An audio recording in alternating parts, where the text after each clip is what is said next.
y hay palpitaciones, ¿no? Probablemente ella tenga una hemoglobina pues considerablemente baja, acúfenos y cefaleas. Lo que nos llama la atención aquí es que el paciente tiene parestesias en manos y pies y falta de fuerza muscular, ¿no? Dice que tiene calambres y tiene una debilidad a nivel de miembros inferiores. Al examen físico encontramos un paciente con 160, frecuencia cardíaca está taquicárdico, respiratorio en 20, afebril, piel pálida y amarillenta, dice, mira, coloración amarillenta, y la lengua depapilada. El paciente es antecedente, tiene diabetes mellitus y ha tenido una gastrectomía parcial.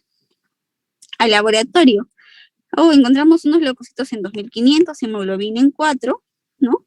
Una anemia severa, volumen corpuscular y hemoglobina corpuscular están incrementadas, más de 110, miren, ¿no? Más de 110 y esto está más de 31, y plaquetas en 25.000.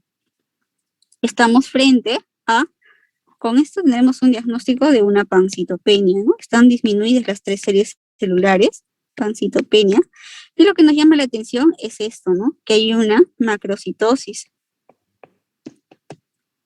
Vemos que la glucosa está en 160, bueno, la creatinina no hay falla renal y una deshidrogenasa láctica incrementada. Le pedimos un perfil hepático porque, bueno, pues no, el paciente está amarillento, hay una pancitopenia, pero vemos que hay una bilirrubina incrementada, predominio indirecto, ¿no? Entonces acá vemos que la lámina periférica nos describe una macrocitosis y polisegmentación de neutrófilos.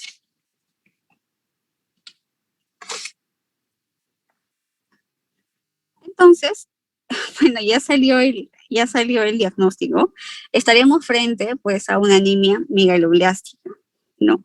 Entonces, como les mencionaba en la teoría, en caso de anemia megaloblástica tiende mucho a confundirse con una anemia hemolítica. Como ustedes ven, es un paciente que viene con síndrome anémico, taquicardia, palidez, ¿no? Acúfenos, cefalea, ¿no? Sin embargo, como vemos en el hemograma, algo que llama bastante la atención es esto. Hay una pancitopenia, eso nos haría pensar, no sé, hasta en un síndrome mielodisplásico, doctora, puede ser cáncer, podría ser, ¿no? Pero miren el cuadro clínico, es un paciente que viene con parestesias y ahí alteración neurológica. Ahora, ¿por qué se da la pancitopenia? Como les mencionaba, cuando hay, bueno, B12 y ácido fólico, sobre todo B12, bueno, los dos en verdad, son importantes para la síntesis de ADN celular, ¿no? Y este ADN es importante para la producción de precursores hematopoyéticos. Entonces, como no hay precursores hematopoyéticos o estos están formados de manera indebida, lo que sucede es que van a salir estas formas inmaduras hacia o a nivel periférico, llevando a una producción inadecuada, ¿no? De elementos formes de la sangre. Por eso es que hay pancitopenia. Ahora, ¿por qué hay un síndrome hemolítico? Porque estamos viendo bilirrubina, deshidrogenasa elástica incrementada, bilirrubina indirecta aumentada, hemoglobina baja, ¿no? Entonces, ¿por qué estamos viendo un cuadro hemolítico? Porque esta eritropoiesis ineficaz hace que la médula ósea produzca un aborto intramedular, es como que se autodestruye, ¿no? Y lisa estos elementos a nivel de la médula ósea, llevando así a un síndrome hemolítico, ¿no? Entonces, algo que nos confirma también este cuadro clínico es que va a haber una polisegmentación de neutrófilos, ¿no? Que era un poco característica de la anemia megaloblástica, y pues la macrocitosis, que como les había mencionado, que cuando es por anemia megaloblástica, tiende a ser más de 110, ¿no? 130 y 37. Son células sanguíneas bastante grandes. Entonces, ya para cerrar con esto el tema de anemias megaloblásticas, es importante, ¿no? Como les mencionaba, ya hacerlo un poco más calmado. Anemia megaloblástica es importante reconocerla porque es lo que vamos a ver muy comúnmente en la práctica clínica, ¿no? Entonces se va a dar una síntesis defectuosa del ADN que se da por déficit de folato o cobalamina, ¿no? Esto lleva a trastornos congénitos o inducidos por medicamentos en la síntesis de ADN. Entonces hay un aumento en el tamaño de los precursores de las células de la médula ósea y la sangre periférica, llevando a lo que les decía, ¿no? A una eritropoiesis ineficaz. en la cual va a haber una detención en la maduración, y las células grandes con núcleo inmaduro, y la alteración se presenta en las 3 series celulares, por eso que hay pancitopenia, ¿no? Ahora les decía que hay causas de macrocitosis que no necesariamente son anemia megaloblástica, y la causa más frecuente era el alcohol. También hepatopatía crónica, hipotiroidismo. Hay otras células, otras causas, como son drogas citotóxicas como metrotexate, el embarazo también puede llevar, ¿no? Algunos casos de hipoxia o aplasia medular también pueden llevar a hacer macrocitosis sin necesidad de haber anemia megaloblástica.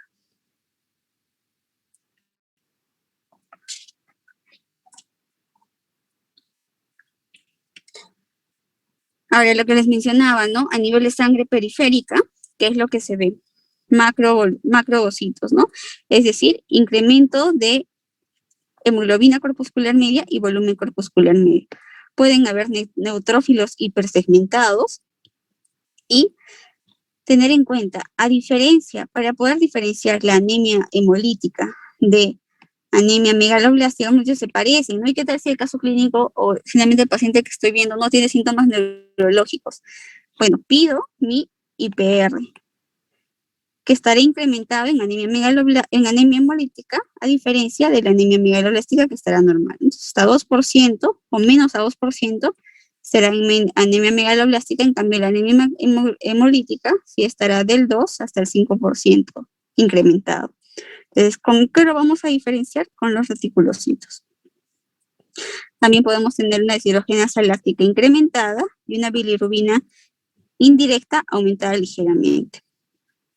Y bueno, a nivel de la médula ósea va a haber un incremento de los precursores hematopoyéticos.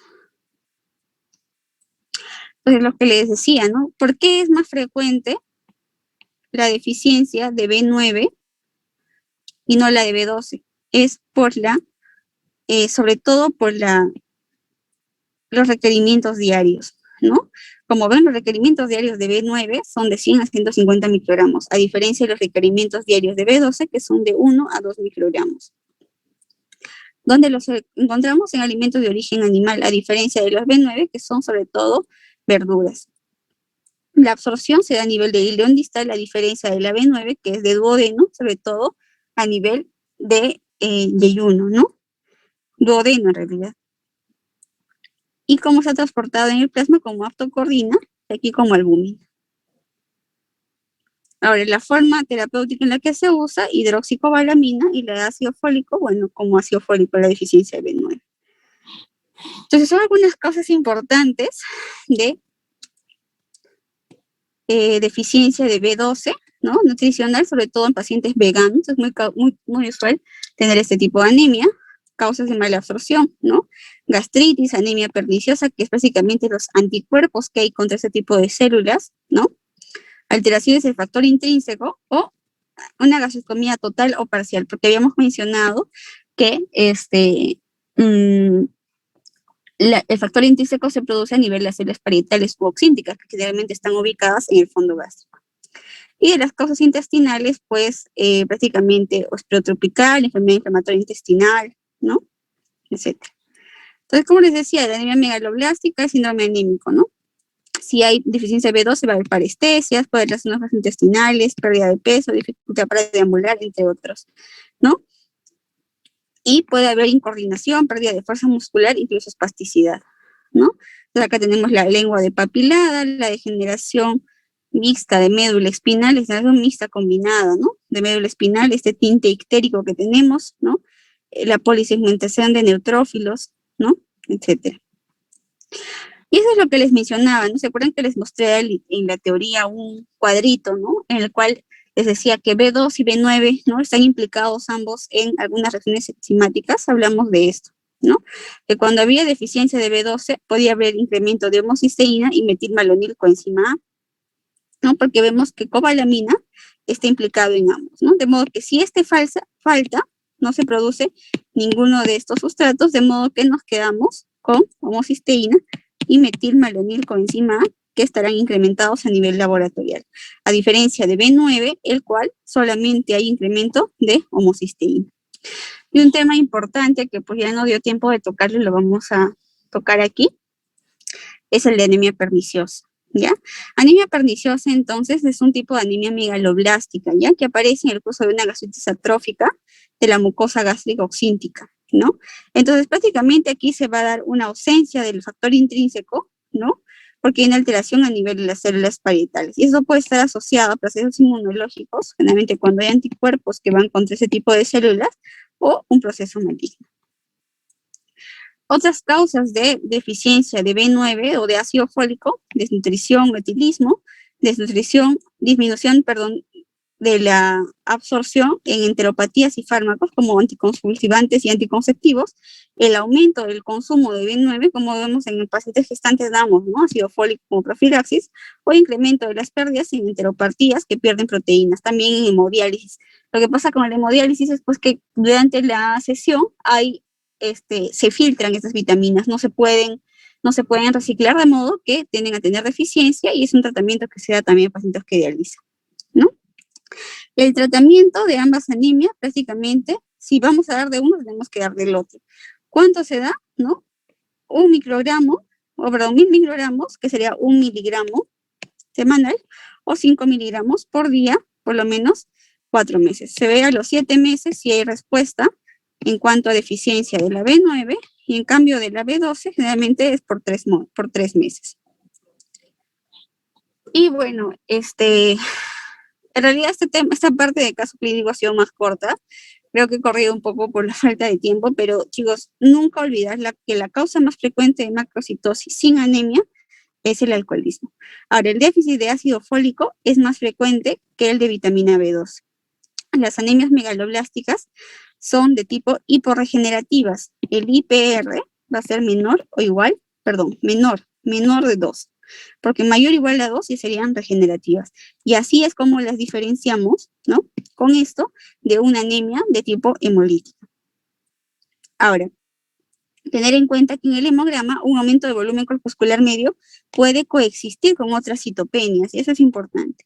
Y que al tratar una anemia por déficit de B12, es aconsejable siempre añadir tratamiento de ácido fólico, porque una causa nos va a llevar a la otra, porque sabemos que ambos están implicados en el tratamiento, en la síntesis de ADN para la producción de una adecuada eritropoiesis. Entonces, bueno, esto sería todo en cuanto al curso de clínicas respecto a hematología, respecto al caso clínico y respecto a los temas que hemos podido tocar durante la exposición. Espero hayan entendido todo, y puedan, si tienen alguna duda, me pueden escribir al correo gabrielapaliza@gmail.com. Eso sería todo, doctores, muy buenas tardes.